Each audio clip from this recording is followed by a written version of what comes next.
Park. A little bit of a story for this place po. It is located 50 miles northeast outside Las Vegas. And from the freeway, papasok pa po kayo ng another or 11 miles papasok para mapuntahan ninyo at marating itong lugar na ito. This place was established in 1935. Meron po siyang lawak na 46,000 acres. And yung elevation po niya is 1,320 to 3,009 feet. So, talagang malawak ito.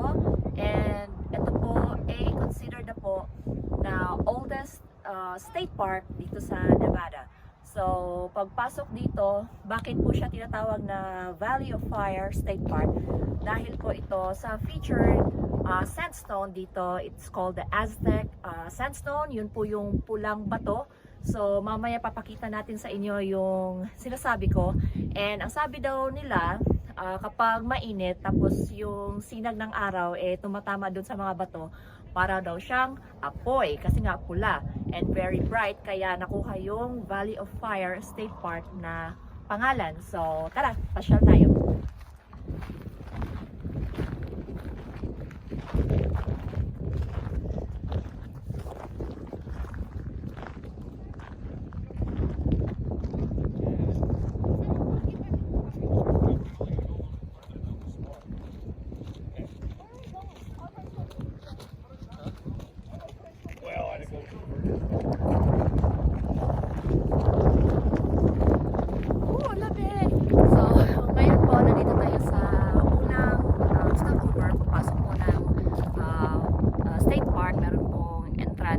At may entrance fee din po. So itong unang stopover natin, tinatawag nilang beehive kasi kung nakikita nyo naman yung parang formation, para po siyang bahay na bubuyog or butsukan. Kaya yan po yung tinatawag na beehive. I love it! They use only no camping. Kung umakyat sa mga bato, pero you have to be very careful kasi baka mahulog po kayo. Ayan.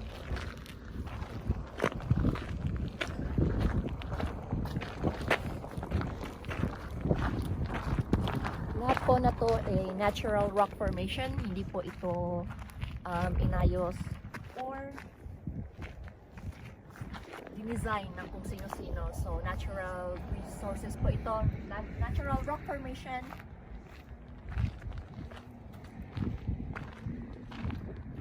Ganda.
Maramdaman yung kamay ko sa sobrang lamig. Sobrang lamig talaga. Pero okay lang, it's worth it. So, tingnan niyo yung rock formation. Maganda. Like I said, hindi po ito na-tamper or hindi po ito man-made. Talagang it's a work of art by nature.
galing po dun sa Beehive papunta dito.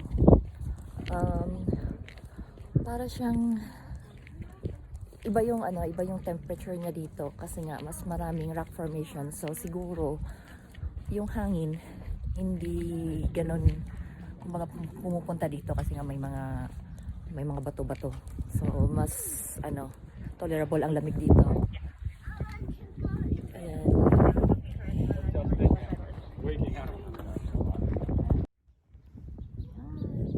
So nandito po tayo sa information center nila at saka parang museum na rin and gift shop.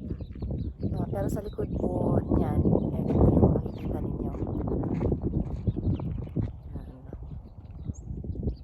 All red sandstone rock formations, napakaganda po. At saka may nakita ako na karatula doon sa likod na may din pala, pwede ka ring magpabook kung gusto mong magpakasal. Meron din po silang venue doon or area na pwedeng rentahan. Yan. So yan yung information center / museum / gift shop / restroom.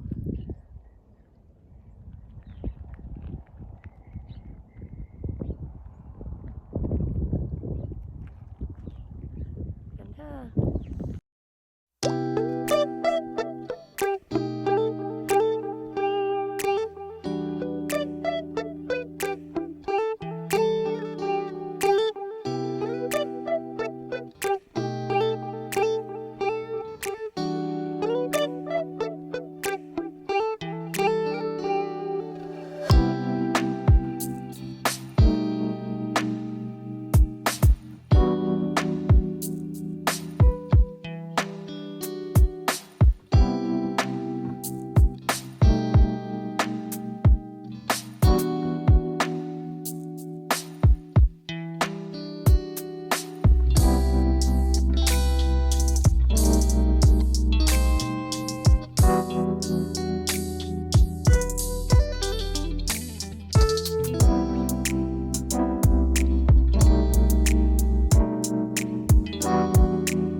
May mga kuweba-kuweba, butas-butas.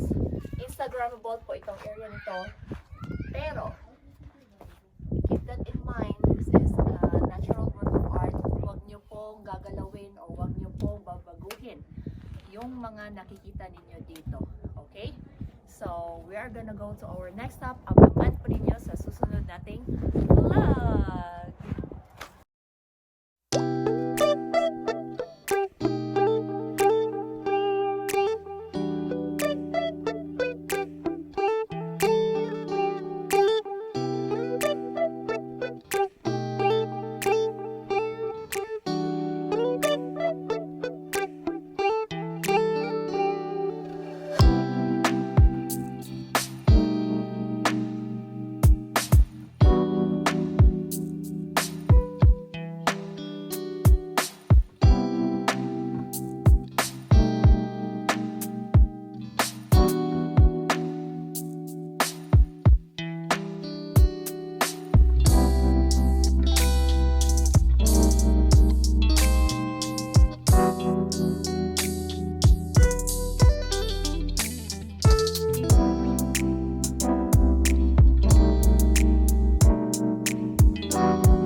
Okay, so bumaba ako saglit kasi meron kaming nakita na ano ba tong mga to?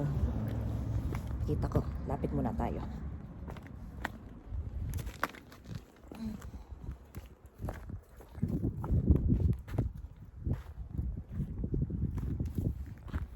Palit na ako ng sapatos, guys. Kala ko din ako bababa.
Ayun po. May 1, 2, 3, 4, 5 bighorn. Elk ba yan sila? Ayan, so kumakain lang. So keep your distance. Pabayaan po natin sila. Huwag nating lalapitan, huwag nating tatakutin kasi tayo po ang nag-i-invade sa space nila. So pabayaan lang po natin sila.